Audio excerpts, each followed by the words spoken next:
Presiden Prabowo Subianto telah menerbitkan instruksi Presiden tentang efisiensi belanja dalam pelaksanaan APBN dan APBD tahun anggaran 2025. Total efisiensi yang ditargetkan Presiden Prabowo sekitar 750 triliun rupiah yang dilakukan dalam 3 tahap. Tahap pertama sebesar 300 triliun rupiah. Tahap kedua sebesar 250 triliun rupiah. Sementara tahap ketiga adalah 200 triliun rupiah. Meski melakukan efisiensi anggaran, pemerintah menyatakan kemampuan dan tenaga pemerintah dalam pelayanan publik tidak akan berkurang.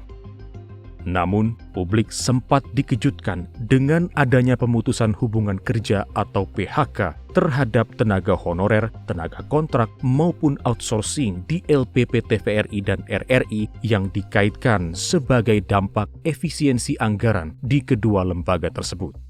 Hal tersebut mendatangkan kritik keras dari Komisi 7 DPR RI. Para anggota Komisi 7 DPR RI menekankan pada Dirut TVRI dan Dirut RRI agar efisiensi dilakukan pada pos-pos yang menghabiskan anggaran besar namun tidak efektif, bukan yang berkaitan dengan SDM. Tidak sampai di situ, pimpinan DPR RI pun mengundang Menteri Keuangan dan Menteri Sekretaris Negara untuk memberikan penjelasan secara terbuka kepada publik terkait efisiensi anggaran sesuai Inpres nomor 1 tahun 2025, sehingga Menteri Keuangan bisa meluruskan kesalahpahaman yang sudah ramai di publik, baik adanya PHK pegawai di kementerian lembaga maupun pemotongan program-program beasiswa. Saat pembahasan rekonstruksi anggaran dengan mitra-mitra kerjanya, salah satu yang menjadi fokus di Komisi 5 DPR RI adalah pembangunan infrastruktur di daerah yang berasal dari APBN.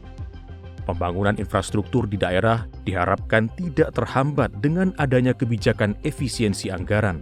Selain itu, subsidi untuk transportasi dan pelayanan publik dipastikan tetap aman.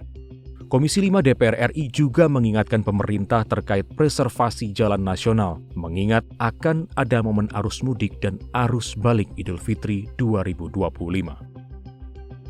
Seperti PSO di Kementerian Perhubungan, kemudian subsidi angkutan semua sudah teranggarkan kembali ya. Pelayanan dasar sih kita melihat tuh aman lah ya. Preservasi juga yang sudah saya suarakan dari kemarin juga sudah dianggarkan kembali, tapi baru untuk 6 bulan. Ya, preservasi ini kan harus 1 tahun, nggak boleh hanya 6 bulan. Tapi tadi disampaikan oleh Menteri PU baru untuk 6 bulan saja ya. 6 bulan berikutnya mudah-mudahan nanti sambil berjalan lah ya. Pemerintah kita masih ada waktu, minimal kita melewati Lebaran ini dulu sambil mungkin kita percayakanlah kepada pemerintah. Hasil efisiensi ini kan ada uangnya. Dan itu diharapkan untuk kami berpikir positif bahwa itu nanti digunakan secara secara tepat sasaran. Banggar DPR RI memastikan efisiensi anggaran dilakukan dengan menyeleksi program-program yang tidak produktif, bukan memotong anggaran yang terkait dengan pegawai dan masyarakat umum. Kebijakan efisiensi diharapkan bisa dilaksanakan dengan konsisten sehingga kementerian dan lembaga terbiasa bekerja lebih efisien dengan memanfaatkan perkembangan teknologi modern. Selain itu, mendorong kementerian dan lembaga memanfaatkan hasil penelitian yang sudah teruji secara optimal daripada membuat program-program baru setiap tahunnya namun tidak memberikan hasil efektif pada kemajuan bangsa dan kesejahteraan masyarakat. Dan anggaran diefisiensikan ini bukan berarti gaji pegawai dipotong, tidak ya. Kemudian tetap berjalan dengan bagus, subsidi tetap berjalan dengan bagus. Kemudian bantuan-bantuan sosial tetap berjalan dengan bagus. Jadi memang yang diefisiensikan adalah anggaran-anggaran yang tidak produktif.